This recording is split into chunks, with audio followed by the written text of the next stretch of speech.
Wie van julle dra bril? Nou, 'n bril is baie belangrik in ons moderne lewe. En om een of ander rede, as jy sekere ouderdom kom, dan moet jy 'n bril dra. Nou wat wonderlik van brille is, ek bestel dit al op Temu. Kan jy dit dink?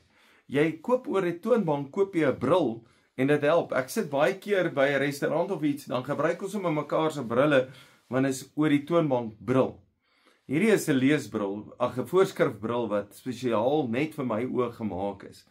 As iemand anders hom wil gebruik, dan werk dit nie. Ek gebruik partykeer iemand anders se bril, dan kan ek glad nie daardeur sien nie, want hy is spesifiek vir sy oë gemaak. Nou, ons verloor partykeer ons bril, of ons sit dit ergens neer en ons weet nie waar ons bril is nie, en dan moet ons na ons bril soek. En brille is baie belangrik, want die bril wat jy opsit, bepaal hoe jy kan sien. Ek sit nie in die huis dra 'n donker bril nie, want ek kan nie sien nie, dit is donker.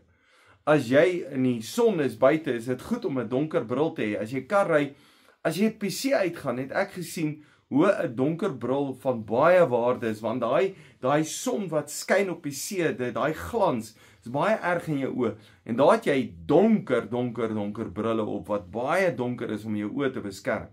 Maar die bril wat jy opsit, nou kan ons baie keer kyk, en ons kyk na die Bybel, en jy sien, en jy kan nie lekker lees nie, en jy moet naby of ver kom, dan sit jy 'n bril op. Maar ek wil vir jou iets lees. Daar's eendag loop Jesus naby Jerigo, en daar's 'n blinde ou wat agterkom, Jesus gaan hier verby, want daar's 'n skare, en hy probeer uitvind, wat gaan hier aan? Hy kan nie sien nie. En hulle sê vir hom, dis Jesus van Nasaret wat hier verbygaan.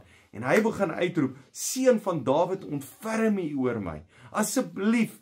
En hulle maak hom stil, en hy skreeu harder, en Jesus het gaan stil staan, Lukas 18. Hy het gaan stil staan in vers 41.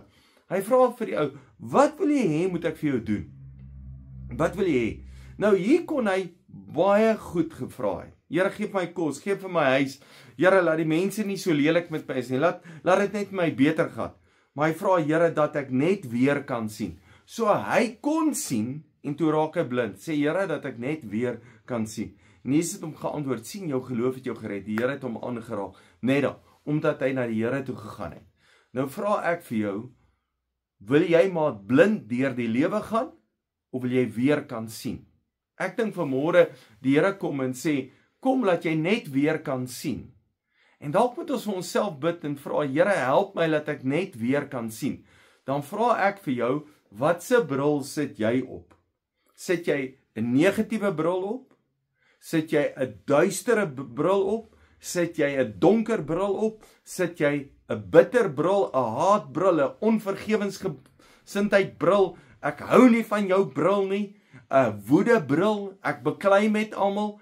Ek's ongelukkig, ek is hartseer, ek is net negatief. Is dit die bril wat jy opsit?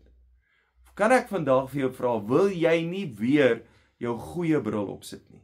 Wil jy nie weer die mooi bril opsit, dat jy weer kan sien, die mooi van die lewe kan sien, die goeie van die lewe kan sien? Yes, ek besef daar gebeur goed met jou, daar het iets met die man gebeur, dat hy nie weer kon sien nie, maar hy vra, Here, dat ek weer kan sien. Kan jy nie ook vir die Here vra, Here, help my dat ek weer kan sien? Help my dat ek net weer kan sien, die goeie van die lewe kan sien. En dan sê jy, hierdie ou kon gesê het, ja, ek hoor Jesus gaan nie verby, dit is alright, laat hy maar verby gaan. O ja, ek is maar blind. Hy het nie sy omstandighede so aanvaar nie. Hy het op 'n plek gekom en geroep na die Here. As jy jou omstandighede wil verander, roep na die Here en sê, Here, help my asseblief, dat ek weer reg kan sien. Jy weet, 'n blinde ou is partykeer moeilik, ander moet hom help. Jou blindheid in die lewe, geestelike blindheid, maak dat almal jou moet help. Almal is eintlik frustreerd met jou, want hulle moet iets vir jou doen. Ek dink baie mense wil jou stil maak baie keer, want jy's net ou negatief. As jy dalk net weer 'n bril op en sê, Here, help my dat ek kan sien. As jy die bril op het, dan is dit lekker om Bybel te lees. Dis lekker om te lees. Dis lekker om komputer te kyk. Dis lekker, want ek kan goed sien. En ek dink die Here wil jou ook help om reg te sien. Vra vir die Here, Here, help my om reg te sien. Kom ek bid saam met jou. Here, ek bid vir elkeen wat na my luister, dat hulle help om weer te kan sien die goeie van die lewe. Dankie, jy's 'n great blessing.